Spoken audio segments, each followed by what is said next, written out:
We're raising whole generations who regard facts as more or less optional. You have kids in elementary school who are being urged to take stands on political issues, to write letters to congressmen and presidents about nuclear energy. They're not a decade old, and they're being thrown these kinds of questions that could absorb the lifetime of a very brilliant and learned man. And they're being taught that it's important to have views, and they're not being taught that it's important to know what you're talking about. So Thomas Sowell has been trending lately. I haven't actually done a Thomas Sowell video in like forever. I did like a big one on like slavery, like a couple of them. I don't know if it was on this channel, my Speak Freely channel, that I don't really upload anymore because YouTube refuses to monetize it. Anywho, so there's a couple of clips that was going around on X, and this one, the one I just played a bit of, is the main one I wanted to react to, but there's a couple of more. So he talks about there's a whole generation, and I don't think it's just Gen Z, I think it's my generation, the generation before, who is told to regard facts as just like optional, and it's seen as if you do that then you're a good person, which is strange. I like to go with Jordan Peterson's side of things, never tell a lie. You should tell the truth, or at least you shouldn't lie. If you lie and you practice lying, you pathologize your instincts, and then your intuitions lead you wrong. You program yourself falsely, and then you automatically see what isn't there. And then, of course, the world will slap you in the face continually, and you'll think, oh my God, the world's such a pathological place. When the truth of the matter is no, you just keep running into things that you refuse to see. If you aren't speaking the truth, well, you got to ask yourself, if you're not speaking the truth, who is it that's talking? If you're saying something that you do not believe to be true, it's not you talking, it's something else. It might be the part of you that wants to manipulate the other person into delivering what you think you want from them. Well, what is that spirit of manipulation that you've allowed to possess you? It's not you, because those aren't your words. If you're a manipulator and you use your language falsely, you don't live your own life. You live the life of whatever possesses you when you think it's you manipulating. And so you live the life of the spirit of manipulation. Who are you if you lie? If you lie just to fit in to your bubble, to ideology, to your tribe, then you are a coward. You are a coward. We can do the low-hanging fruit, basically, like denying biology, denying that there's a difference between men and women, denying the mentality of children, the fact that they cannot choose life-changing alterations to their bodies and their chemistry and their makeup at such a young age. They can't choose their sex or gender at 5 years old. I think that we have reached a point where facts have now just become optional for the greater good of protecting someone's feelings or a group of people's feelings or something like that. Denying statistics when it comes to certain communities because you want to protect their feelings. Just, it's become socially acceptable to deny or discard facts. But you don't just see this on the left, you don't just see this in younger generations, you see this on the right too. You see the far right now literally trying to rewrite history, factual information about World War IIs and what happened in the Holocaust and Israel and all that stuff, because like it just makes them feel better about their ideology, their indoctrinated bubbles. And since everyone thinks everything is a fucking conspiracy, the left thinks everything that was designed and created was created by the patriarchy to benefit the patriarchy, so you can't read any literature, math, science, philosophy, because it was all created by the patriarchy and it's all propaganda. And from the right, well, it's all neo-Marxist, socialist, communist trickery, right? So we can't read anything from Wikipedia, we can't read anything, again, from what happened in World War II, because it's all propaganda.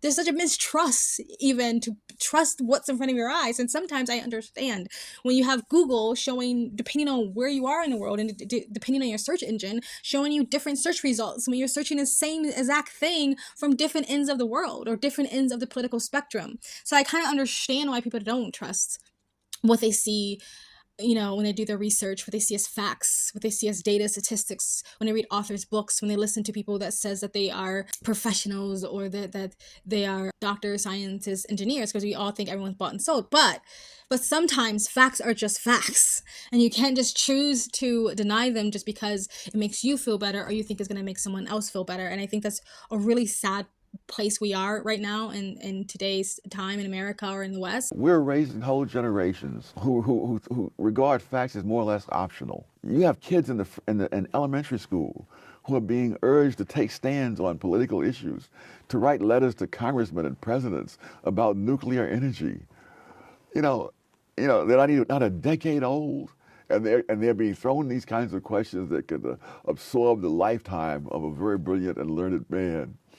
And they're being taught that it's important to have views, and they're not being taught that it's important to know what you're talking about. This reminds me of like Greta Thunberg. I actually saw a clip of her the other day where they were questioning like, why do you only criticize Western sort of gas company or energy companies and you never criticize anybody else? Because Greta Thunberg was a child when she was thrust into the spotlight as some sort of expert and people worshipped her like a child goddess or some shit like that.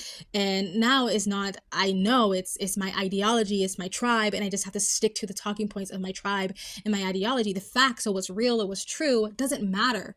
It's what goes along with my ideology, what goes along with my cult, my tribalistic political religion. It's, and again, all sides kind of do this, which is really frustrating and unnerving sometimes. It's not that I think all children should not be listened to, but I do think that children should be allowed to be children. And I think this matters when it comes from the left with, again, the transing things and the obsession over gender sexuality and gender identity and all that stuff. But also on the right, when I grew up in church and I saw parents pushing their kids into be like, praying, laying hands and worshiping and catching the Holy Ghost, like that stuff can be traumatizing for little kids. So there's or parents pushing their kids into sports that is not for them, right? And of course you're supposed to try to like nudge your kids to challenge themselves, but I feel like sometimes people forget that these are fucking kids and you should allow them this moment in their life because they're never going to get that opportunity ever again.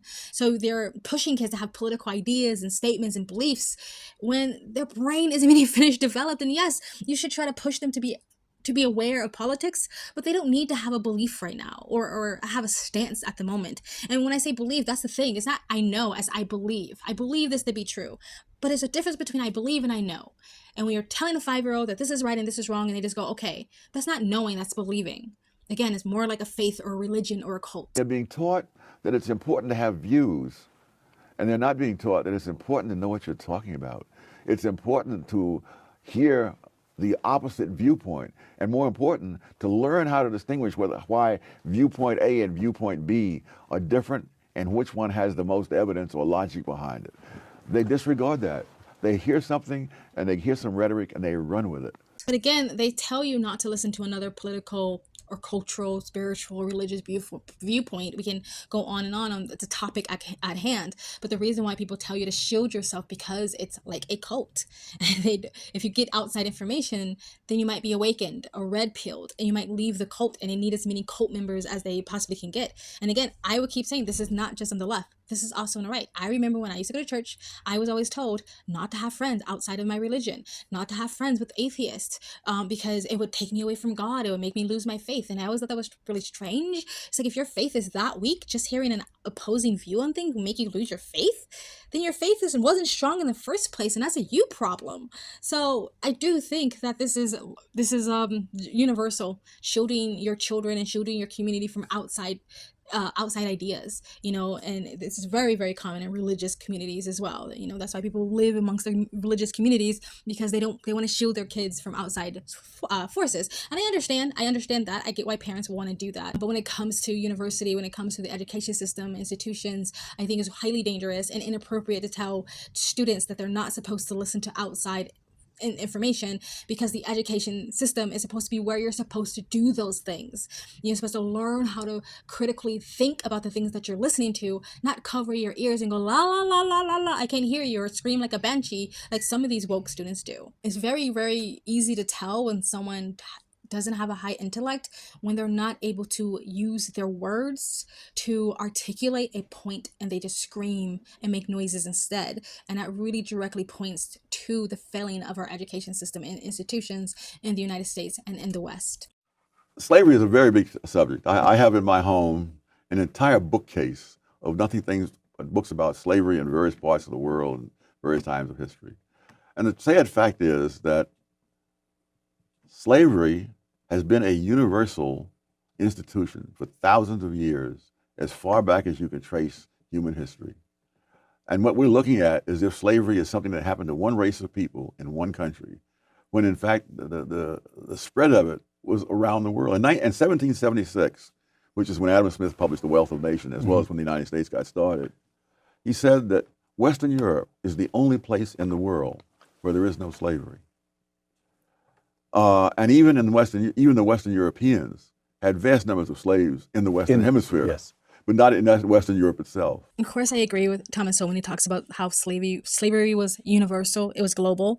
It wasn't just the Black American slave trade, and for a long time had very little to do with race and had to do with vulnerability. Like whatever group or community or people was vulnerable, those are the people that would be enslaved. So it's been slaves of all races, of all cultures, all over the world. But you don't see a lot of those communities still using slavery as a crutch of why they're not seceding today. That's very much a Black American thing. So I agree with them on that. And again, I did a couple of videos on that already. But I'm going to close it out here, guys. And you let me know what you guys think in the comment section down below. Please like, comment, subscribe, hit the bell notification when I do upload. All that really does help with the algorithm, guys. And if you'd like to support the channel further, you can donate. My PayPal and Cash App link is in the comment section down below. Or you can super thanks. And you guys have an amazing, beautiful day. Bye! We're raising whole generations who regard facts as more or less optional. You have kids in elementary school who are being urged to take stands.